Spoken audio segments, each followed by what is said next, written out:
The birds playing their song, and this little birdie will also play a song.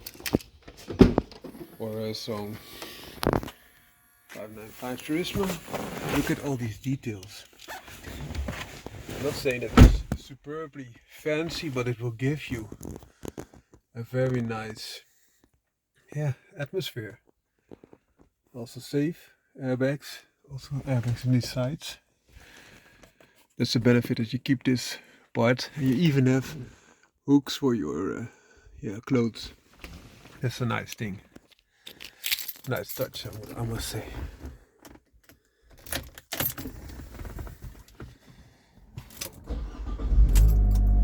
Hey little birdie. Let's go for a ride. That's a little bit of a gymnastic course. I also must say something. We have an MTA system here, so it's a robotized manual transmission. And it also has benefits. For example, you can put it in neutral and push it. Which normally, now I'm putting it in reverse, you cannot do with an automatic transmission. And there's the benefit of the convertible. It's nice sun. You also hear the record Monza exhaust burbling, even better with the roof open, of course. Which is nice too.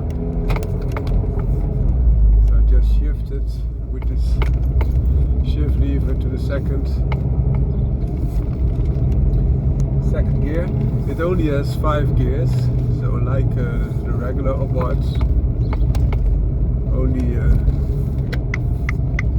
very recently they updated this to 6 speeds for the competition and the new TURISMO, if I'm not mistaken. But all the others get only 5 speeds. Funny thing in my opinion. Of course a little bit cheaper, but nowadays many cars are already in 6 speed, even when they are not that sporting, so to say. I think that's a funny thing.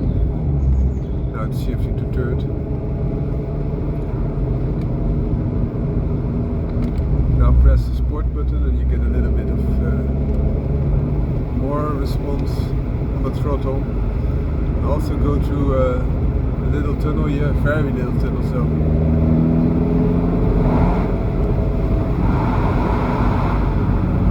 it doesn't give you that much additional sensation, sorry for that. Now shifting back to first, I guess. So this manual transmission shifts in a non-discrete manner. So quite abruptly. When it shifts up you feel the kick in the back. When it gets on the gas again, which is a nice experience, but also it doesn't feel fluid. So in general, you could say an ABARTH is a busy type of car. You got the suspension that's quite stiff, which gives you a little bit more busy feeling than necessary. But also these gear shifts, they are of course completely not subtle. And you have a very thick steering wheel, as I'm holding now. It also gives you specific, you feel really engaged and always busy and on the run. Whereas with a regular car you could do almost the same speeds, especially if that's a sporty type of car like my Suzuki Swift Sport, and don't feel that much of sensations all the time. And then if you compare that to a VW Golf GTI, of course, then you feel even more relaxed, so to say. And I like that busy feeling because it gives you a sensation of a sports car, in my opinion, more so than a car that's always in control and filtering out all those things that are happening. I really like it that you get some communication to the steering wheel, and yet you also feel adjustments that the car is making all the time. And to go through a bend at a good speed. And the same with the exhaust. If you have an exhaust that you can hear like this one, it feels that the car is alive. So it's not only busy, it is moving, it's breathing, it's vibrating. It's talking to you. That's a nice thing that the ABARTH has. And I would always recommend to get the convertible. Unless you use it for tractor or something like that. And why is that? Because with the convertible you have all these additional benefits without any, or at least many, compromises, because you still have a good safe construction around you. You also have still a trunk that you can use to store something in. You have 4 seats, which are great, and also the headspace not compromised with this C version, which I like a lot. And then you get all the additional sensations. Also the weight is maybe 15-20 kilograms in more than the hardtop, which I would really like. And if you go for the hardtop, I think you should also look very closely at other cars. And why is that? For example, there's an Alfa Romeo with the same engine, or similar engine, the Mito QV. We also know that there's a Quadrifoglio, and that's perhaps even better. I think Alfa Romeo does a better job in interior design than Fiat does. And even ABARTH cannot change that, in my opinion. And it could also be a little bit more roomy. And then you have perhaps even more benefits. If you really like the ABARTH, also the hardtop, of course, you should go with ABARTH. I'm not saying that you shouldn't, or that you should have a different view after my suggestion, but I'm just saying that you could. Also, if you go for the hardtop, there are also ABARTH Puntos, which are also more roomy. And in my opinion, they are better. They have a more mature underpinnings. Of course, they don't feel that busy, but they are just marginally heavier, and they have a lot more room and class, so to say. Also, the Punto, the generation that they used for the ABARTH, was quite a stylish car to begin with. It had a little bit of Aston Martin-ish, Aston Martin-esque, Aston Martin-ish type of features, which I like a lot. So it's a more mature car, but still, there's always also something to be said to go with the ABARTH hardtop. Because it's more busy, it's more compact. If you like the looks more, you should just knock yourself out and get one. Not a bad thing. I just drove past Suzuki Ignis Sport in yellow, which I also had 2 times, one in yellow and one in red. The last one was in yellow. Also a very nice car.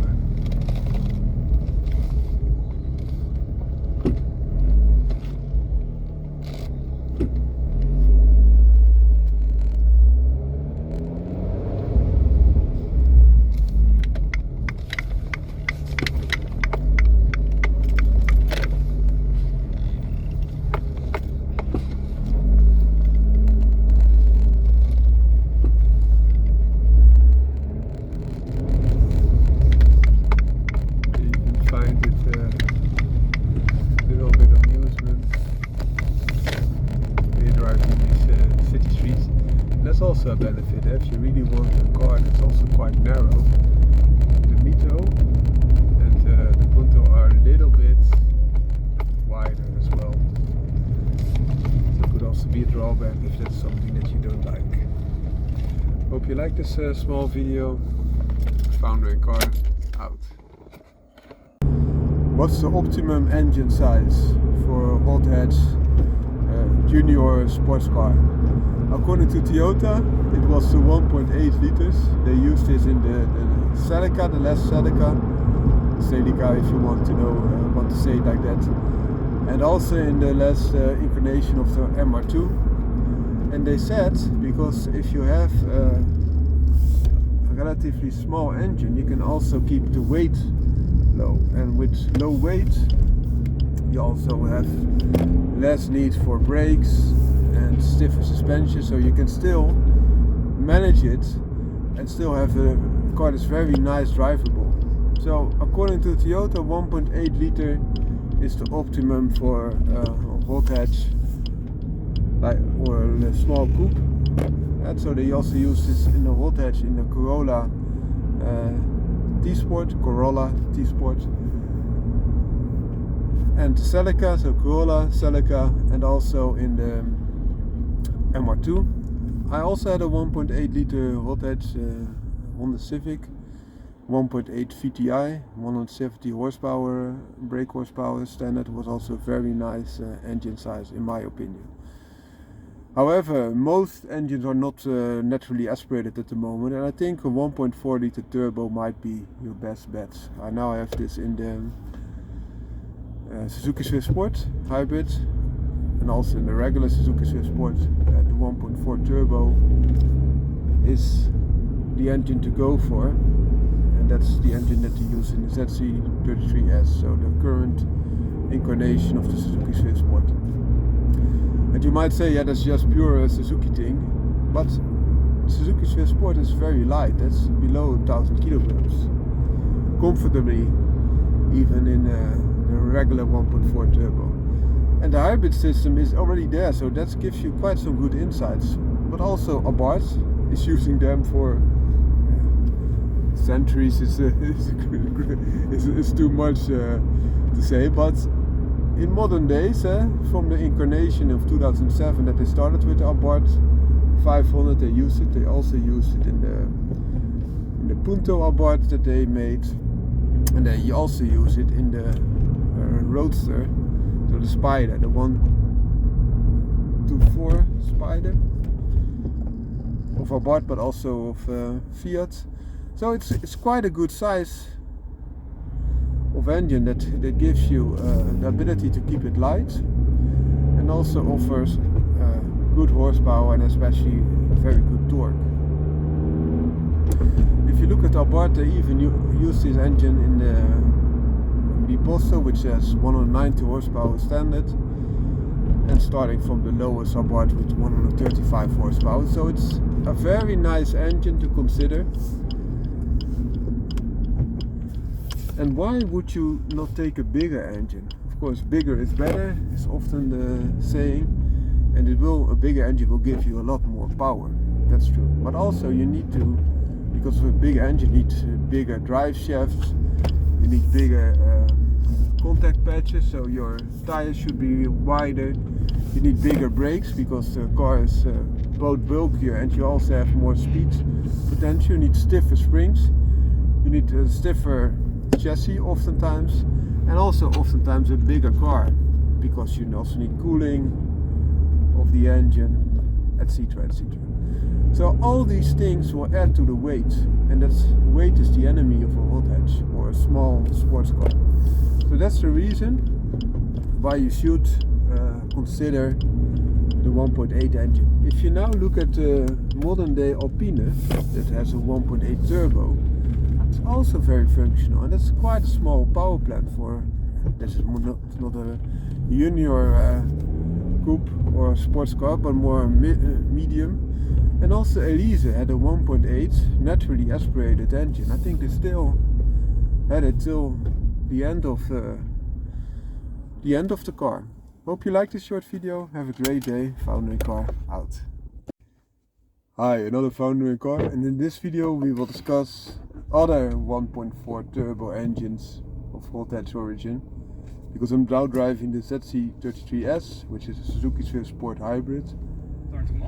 So it has a 1.4 turbo liter and also has a mild hybrid, but we will focus on the 1.4 turbo. So you know, my other car is an ABARTH 595, a TURISMO with 160 horsepower is also 1.4 turbo. They also have 135, 140, 145, 180 and sometimes even 190 or more horsepower, all from this 1.4 turbo engine of the Fiat group, which is also used in the ABARTH Punto, and they also used it. It's also a nice hot hatch, and they also used it in the Mito Quadra QV at least. Quadrifoglio, I thought. I think it's the same, but that's the most sportive version of the Alfa Romeo Mito, which is also in the Fiat concern, of course. But also in the past they had a 1.4 turbo Punto GT, which was then successed by the Punto AGT, which was a 1.8 liter naturally aspirated engine. Also other brands, for example Renault had Renault 5 GT Turbo, which also had a 1.4 liter turbo engine, but was in the mid region and also had how to say this, a rear wheel drive, so that's a nice thing to consider if you want something else.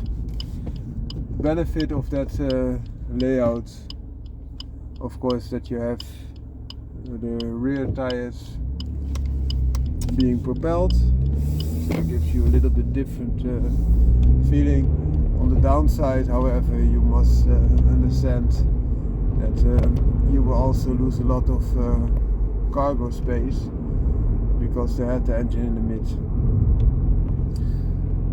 Next to that, there are also other 1.4 liter fast versions. Might not be as fast as the ones that I just mentioned, but in the past the 1.4 turbo was also, for example, used in the Polo and the Ibiza, the Polo GTI. Then they had a 1.4 liter turbo, which was also supercharged, and also in the Ibiza they used this. There are some troubles with this engine, so they quickly stopped it again and then shifted to a 1.8 turbo TFSI engine, but you still can find them. I think they even used that 1.4 turbo engine in I think it was the Volkswagen Golf GTE, and even the current versions of the plug-in hybrid, for example even the Cupra Leon plug-in hybrid, use that 1.4 turbo engine, but then they have a big electric engine helping it. And the question is this really